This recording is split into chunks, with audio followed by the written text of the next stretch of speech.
लेकिन हर हिंदुस्तानी के दिल में वो बसती हैं और हमेशा हिंदुस्तान का हर एक शख्स उन्हें याद करेगा।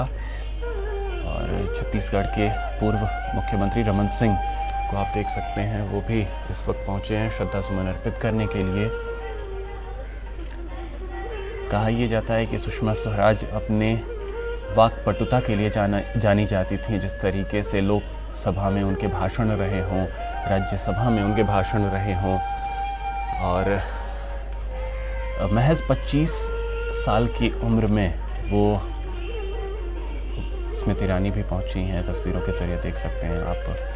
महज 25 साल में वो मंत्री बनी हरियाणा में, और सबसे कम उम्र की कैबिनेट मंत्री बनी। और अब उम्र तो ना था उनके जाने का, लेकिन कहते हैं नियति ने जितना वक्त आपके लिए निर्धारित किया है, तो नियति यही थी कि सुषमा स्वराज को महज 67 वर्ष की उम्र में इस तरह को छोड़कर जाना था। और वो दिन कल था जब कल देर रात उनका निधन हुआ। 6 अगस्त 2019 का दिन जब उनका निधन हुआ देर रात, और तमाम सियासी दिग्गज जो हैं वो पहुंच रहे हैं, श्रद्धांजलि अपनी अपनी दे रहे हैं। और हम आपको नीचे कुछ तस्वीरों के ज़रिए दिखा रहे हैं कि किस तरीके से उन्हें श्रद्धांजलि दी गई। और लोकसभा में जब वो बोलती थीं तो कहते हैं कि उनकी जो वाक्पटुता थी, जिस तरीके से वो अपनी बातों को रखती थीं, जिस तरीके से अपने स्पीच को वो डिलीवर करती थीं, वो वैसी महिला बहुत कम रही हैं जिन्होंने अपने शब्दों से हर किसी को मोहित किया है, चाहे वो पक्ष के लोग हों, विपक्ष के लोग हों। विपक्ष में भी इनकी स्वीकार्यता ऐसी रही है जैसी पक्ष में रहती थी। तो ये वाकई में पूरे देश के लिए एक ऐसा पल जिसे अमूमन कोई देखना तो नहीं चाहता है, लेकिन कहते हैं कि नियति से बढ़कर कुछ नहीं होता है, और वाकई में नियति से बढ़कर कुछ नहीं है। कल ये अभी से ठीक 24 घंटे पहले पूरा देश जश्न मना रहा था कि लोकसभा में ये बिल पास होगा जम्मू कश्मीर पुनर्गठन का। और जम्मू कश्मीर जो है, जिसको कहा यह जाता रहा है कि अभिन्न अंग है, और वो वाकई में अभिन्न अंग हमारा है। और इसी बात का इंतज़ार सुषमा स्वराज को भी था। अपने ट्वीट के ज़रिए भी उन्होंने इस बात का जिक्र किया।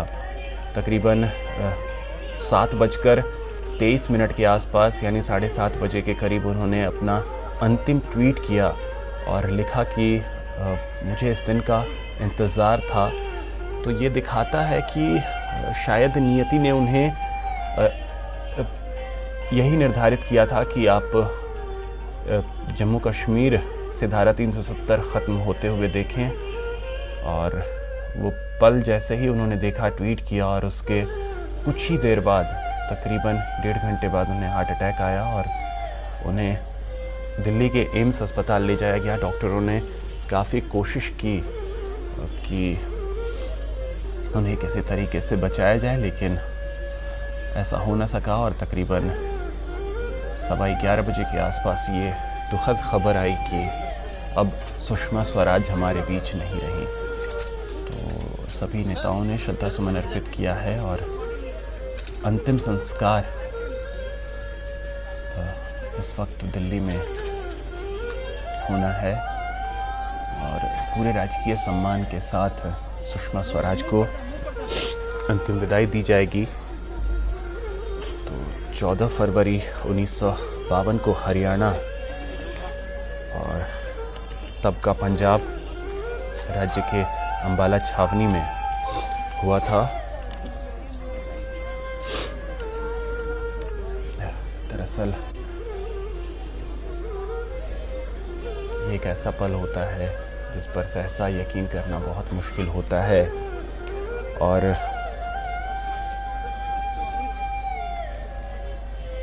आज की जो युवा पीढ़ी है उनके लिए बहुत कुछ छोड़ कर गई हैं सुषमा स्वराज, कि वो उनके जीवन से सीख लें कि किस तरीके से इंसान जिए ताकि हर जगह उनकी स्वीकार्यता हो।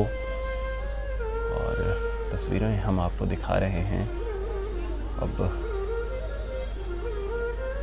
अंतिम संस्कार की जो प्रक्रिया है वो चल रही है और तस्वीरों में आप देख सकते हैं कि गृह मंत्री, रक्षा मंत्री, प्रधानमंत्री, उपराष्ट्रपति, बीजेपी के वरिष्ठ नेता लाल कृष्ण आडवाणी समेत तमाम सियासी दिग्गज जो हैं वो इस वक्त वहाँ पहुँचे हुए हैं। और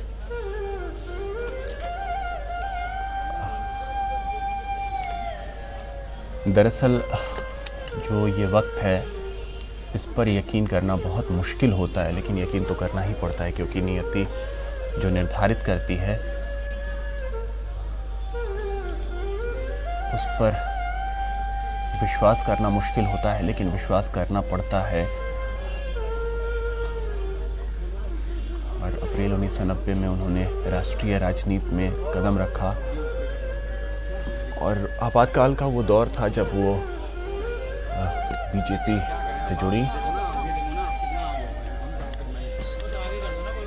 महज 27 साल की उम्र में जनता पार्टी के प्रदेश अध्यक्ष के तौर पर उन्होंने काम किया। अप्रैल 1990 में राष्ट्रीय राजनीति से जुड़ी।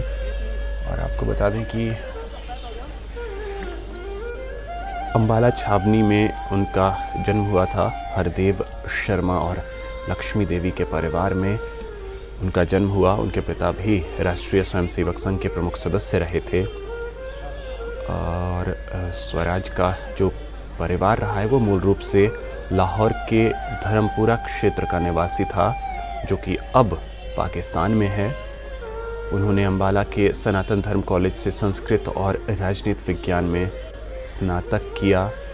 1970 में उन्हें अपने कॉलेज में सर्वश्रेष्ठ छात्रा के सम्मान से भी सम्मानित किया गया और वे 3 साल तक लगातार एसटी कॉलेज छावनी की एनसीसी की सर्वश्रेष्ठ कैडेट रहीं। तो किस तरीके से उनका जीवन रहा है इस बात को देख करके अंदाज़ा लगाया जा सकता है। 3 साल तक राज्य के श्रेष्ठ वक्ता के तौर पे भी उन्हें चुना गया। इसके बाद उन्होंने पंजाब विश्वविद्यालय चंडीगढ़ से विधि की शिक्षा प्राप्त की। पंजाब विश्वविद्यालय से भी उन्हें 1973 में सर्वोच्च वक्ता का सम्मान मिला था। 1973 में ही सुषमा स्वराज जो हैं भारतीय सर्वोच्च न्यायालय में अधिवक्ता के पद पर कार्य करने लगी और 13 जुलाई 1975 को उनका विवाह स्वराज कौशल के साथ हुआ था, जो सर्वोच्च न्यायालय में उनके सहकर्मी और साथी अधिवक्ता थे। कौशल बाद में 6 साल तक राज्यसभा में सांसद भी रहे, सुषमा स्वराज के पति। और इसके अतिरिक्त वे मिजोरम प्रदेश के राज्यपाल भी रह चुके हैं। और आपको बता दें कि सुषमा स्वराज की एक पुत्री हैं बांसुरी, जो लंदन के इनर टेम्पल में वकालत कर रही हैं। और कल 11:24 पर दिल्ली के एम्स में उनका निधन हो गया। और अगर उनके राजनीतिक जीवन को देखें तो 70 के दशक में एनसीसी से वो जुड़ी। उनके पति स्वराज कौशल सोशलिस्ट नेता जॉर्ज फर्नांडिस के करीबी थे और 1975 में जॉर्ज फर्नांडिस की विधिक टीम का हिस्सा भी वो बन गई। आपातकाल के समय उन्होंने जयप्रकाश नारायण के संपूर्ण क्रांति आंदोलन में बढ़ चढ़कर हिस्सा लिया था। आपातकाल की समाप्ति के बाद वह जनता पार्टी की सदस्य बन गईं और 1977 में उन्होंने अम्बाला छावनी विधानसभा क्षेत्र से हरियाणा विधानसभा के लिए चुनाव लड़ा और चुनकर आईं। और चौधरी देवीलाल की सरकार में 1977 से 1979 के बीच राज्य की श्रम मंत्री रहकर महज 25 साल की उम्र में कैबिनेट मंत्री बनने का रिकॉर्ड भी उन्होंने बनाया था। तो ये राजनीतिक जीवन की शुरुआत उनकी रही और जयप्रकाश नारायण की जो संपूर्ण क्रांति आंदोलन रही उसमें बढ़ चढ़ कर उन्होंने हिस्सा लिया था। 80 के दशक में भारतीय जनता पार्टी के गठन हुआ और उसमें वो शामिल हुई। 1984 से 90 तक वह अम्बाला छावनी से एक बार फिर से विधायक रहीं और जो विदेश मंत्रालय का कार्यकाल उनका 2014 से 2019 तक रहा, वो बहुत सारे आयाम उन्होंने इस दौरान गढ़े और 1996 में उन्होंने दक्षिण दिल्ली संसदीय क्षेत्र से चुनाव लड़ा और जीता और 13 दिन की वाजपेयी सरकार में सूचना और प्रसारण मंत्री रहीं। मार्च 1998 में उन्होंने दक्षिण दिल्ली संसदीय क्षेत्र से एक बार फिर चुनाव जीता। इस बार फिर से उन्होंने वाजपेयी सरकार में दूरसंचार मंत्रालय के अतिरिक्त प्रभार के साथ सूचना एवं प्रसारण मंत्री के रूप में शपथ ली थी। 19 मार्च 1998 से 12 अक्टूबर 1998 तक वह इस पद पे कार्य करती रहीं और इसी अवधि के दौरान उनका सबसे उल्लेखनीय निर्णय फिल्म उद्योग को एक उद्योग के रूप में घोषित करना था, जिससे कि भारतीय फिल्म उद्योग को भी बैंक से कर्ज मिल सकता था। तो कितना बड़ा फैसला ये रहा था सुषमा स्वराज का, इस बात का आप सहज ही अंदाज़ा लगा सकते हैं। और अक्टूबर 1998 में उन्होंने केंद्रीय मंत्रिमंडल से इस्तीफा दे दिया और 12 अक्टूबर 1998 को दिल्ली की पहली महिला मुख्यमंत्री के रूप में कार्यभार उन्होंने संभाला। हालांकि 3 दिसंबर 1998 को उन्होंने अपनी विधानसभा सीट से इस्तीफा दे दिया और राष्ट्रीय राजनीति में एक बार फिर से लौटी। सितंबर 1999 में उन्होंने कर्नाटक के बेल्लारी निर्वाचन क्षेत्र से कांग्रेस की तत्कालीन राष्ट्रीय अध्यक्ष सोनिया गांधी के विरुद्ध चुनाव लड़ा और अपने चुनाव अभियान के दौरान उन्होंने स्थानीय